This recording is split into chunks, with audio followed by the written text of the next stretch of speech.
What's up, guys? I finally watched The Circle Season 2. I finished Season 1 last week, and now I finally got caught up, and I'm going to review Season 2. So what I noticed, I personally have never experienced this, wherever Netflix releases half of the show. It came out like a month ago. What they did is that they released half of the show last month, and now I have to wait like 3 days for the last couple of episodes to unlock. I thought that was the point of Netflix, where you got all the seasons. You didn't have to wait if they just want to build suspense, because sometimes, like, if you binge watch a show, I feel like you kind of forget it by the next week.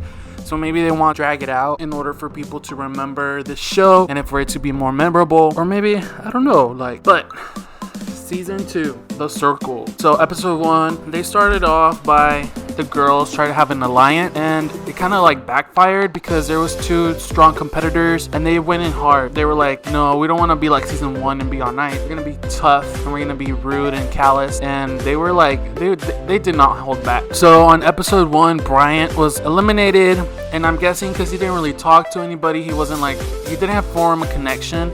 And I feel like the people that go into the circle need to automatically start having private conversations with other people, or at least 2 or 3, so they can form like an alliance, because like nobody really felt a connection to this guy. Like, he was like nice, he was like calm, he like did breathing, but nobody connected with him, so they automatically blocked him out. Fun fact about Brian, he was actually on America's Next Top Model, Girls versus Boys, or Guys versus Girls, and that's pretty interesting. Like, he was already in reality TV and he didn't even last more than 1 episode. Maybe just the people were not vibing with his character, and I really don't remember watching him particularly on America's Next Top Model. I've watched that show before, but I just don't remember him in that show. Maybe he had to practice breathing, or maybe he learned breathing techniques. He was so traumatized from Tyra Banks, and so maybe that's where he developed his next career, and he tried to bring it into the circle, but it did not work. Again, the girls were still going hard. They were still like the top 2, which was Teralicia and Savannah. They had to decide to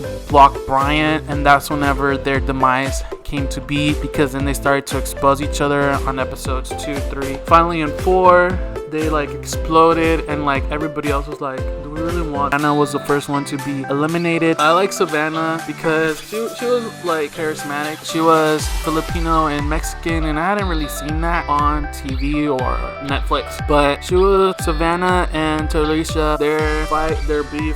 I'm guessing they were too smart for each other, and they thought they were gonna be like, I don't know what they were thinking, trying to expose and like ruin each other's credibility in the circle. I mean, because at the end of the day, in the circle, the only thing that you have is each other's word and whatever you're texting back and forth. So I don't know why they decided to expose each other. I guess in Season 1 they didn't really have that, so it was kind of cool to see that play out. And they were smart, but they were not too smart. They should have been smart behind this. So first they eliminated Savannah in episode 4, and then in episode 6 they eliminated Teralicia. After their blow up, Savannah was trying to like do shady stuff behind the scenes, and it didn't work out because she had 3 episodes after episode 1 to get everybody back on her side, but she didn't. And then Teralicia had 2 episodes, so I don't really know, I guess 2 days to get everybody back on her side, and unfortunately she could not overturn everybody going against her because of their big blow up. Episode 6, Teralicia was blocked from the circle. I'm assuming if they continue on into Season 3, I don't think nobody in the history of the circle was ever gonna try what Teralicia and Savannah did, which was fight in front of the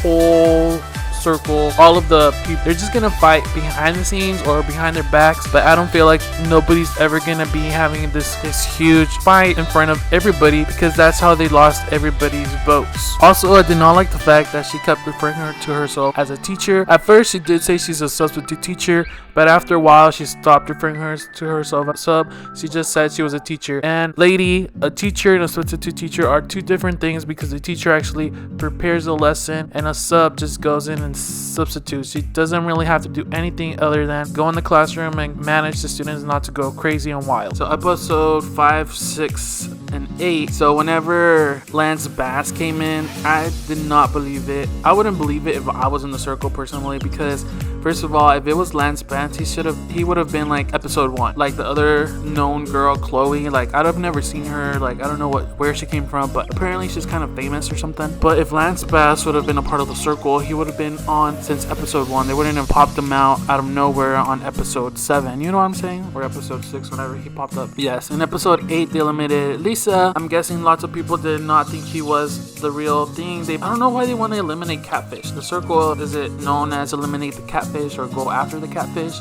Because they seem to be really wanting to know who is a catfish. Like, what does that matter? I guess that's part of the fun, but they eliminated Lisa because they didn't think he was Lance Bass. And then she didn't really bring it to the game. I feel like he might have like kind of pushed her out because she was kind of just there. She wasn't like excited, or she didn't, her scenes were kind of like blah. One of the funny scenes was whenever she was waiting for someone to go into her after they were being blocked. It's like, first of all, it's kind of funny. The scene's kind of funny because she thinks that everybody wants to meet Lance Bass, but like nobody really cares about Insane. Like he was part of the past, and like most of the people that were on there are new generation, so they don't really care about him. If like it was like a 40-year-old, then maybe they would have been excited, or a 50-year-old, but nobody really cared. And it was just funny that she was just like, oh, I thought they really would want to come meet Lance Bass. That was a funny moment in the circle this season. And it goes to show you, in the future, if they try this again to bring another celebrity in, it would be funny if they were actually not a cat. Let's say they bring in Billie Eilish and she's actually playing the game and everybody thinks she's a catfish. And then once they don't believe her, then I don't know. It's kind of a really interesting idea to play with. And I really like that they tried different things this season 2 of the circle. And then they also eliminated Jack, Emily. That was the funniest thing. Like, I can't believe the circle has been really shady this season 2. Like, they really brought their games. They brought their questions. Because in season 1, they didn't really ask questions. Like, in this one, Truth or Dare. Season 2, they played Truth or Dare, and the circle was asking the questions. So they kind of like, I feel like they were prepared this time to kind of push their buttons. They didn't want it to be the nice season. They wanted to, they wanted like people to turn on each other, or like the other game wherever they were asking anonymous questions. And then so whenever Jack, aka Emily Catfish, he was eliminated because they did a challenge wherever they had to decorate a mannequin head, and he was exposed because he didn't know makeup. And they were saying like, how could a 21-year-old girl not know how to put on makeup? Like he didn't use the liquid foundation or whatever. And then they asked him anonymously if like about makeup, and he didn't really know about makeup, which is kind of sucks.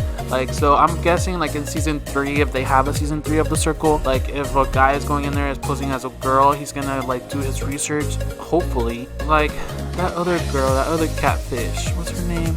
No, it's not Cat. Is a girl posing as a guy as her husband? If like she brought a journal and she was looking in there with sport, like I guess if you go in there posing as the other gender or something else, you need to go really prepared, and not like Jack, that he didn't really come in prepared with makeup. But I guess he wasn't suspecting that, which is kind of the circle kind of like trying to like start some drama. So based on the episode 1 through 8, I really liked the season of the circle. At first I didn't. It was like too much drama, too much girl fight, too much. Alicia and Savannah kind of messed it up the first couple of 4 episodes, because I don't know, it was just like I guess the circle kind of learned on the last 4 episodes not to be so catty and not to be so crazy, because I feel like Courtney, he kind of did that. And Courtney, he kind of like, we saw what he did. He was trying to be shady. He was trying to go behind everybody's back by doing shady things. But on episode 8, everybody voted him really low. So I guess the circle is not a place to really